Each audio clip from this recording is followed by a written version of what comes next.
ఈ రోజు నేను అందరి సమక్షంలో చెప్తున్నాను, అయ్యా రేవంత్ రెడ్డి, నువ్వు గాని రేవూరు ప్రకాష్ రెడ్డి గాని వాళ్ళ తాత గాని వాళ్ళ అయ్య గాని ఎవరైనా గాని నేనే ఇక్కడ ఎమ్మెల్యేని,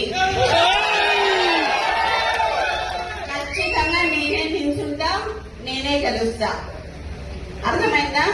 ఈ సందర్భంగా నేను నీకు ఇక్కడ నుంచే చెప్తున్నా, నువ్వు ఇప్పుడు రాజీనామా చేయమని చెప్పు, ఇప్పుడు ఇద్దరం నిల్చుందాము, ఎవరు గెలుస్తారో చూద్దాము. నువ్వు వచ్చి క్యాన్వసింగ్ చేయి, నువ్వు వచ్చి క్యాన్వసింగ్ చేయి రేవూరు ప్రకాష్ రెడ్డికి. నేను ఇండిపెండెంట్ అయినా నిల్చుంటా, ఒకవేళ కాంగ్రెస్ పార్టీ టికెట్ ఇవ్వకపోతే ఎట్లయినా కూడా నేను గెలుస్తా అని చెప్తున్నా. ఈసారి పర్కాల ఎమ్మెల్యేగా నేను పోటీ చేస్తానని ఈ సందర్భంగా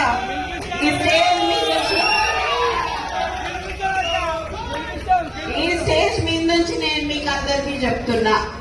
ఇది గతంలో చెప్పినా, కానీ ఇవాళ నేను ఎందుకు చెప్తున్నా అంటే 2 ఏళ్లుగా గెలిపేయమని చెప్పి అసందర్భంగా మాట్లాడిండు కాబట్టి, అనవసరంగా నన్ను రెచ్చగొట్టిండు కాబట్టి నేను ఇలా రావాల్సి వచ్చింది, ఇంకా మాట్లాడాల్సి వచ్చింది.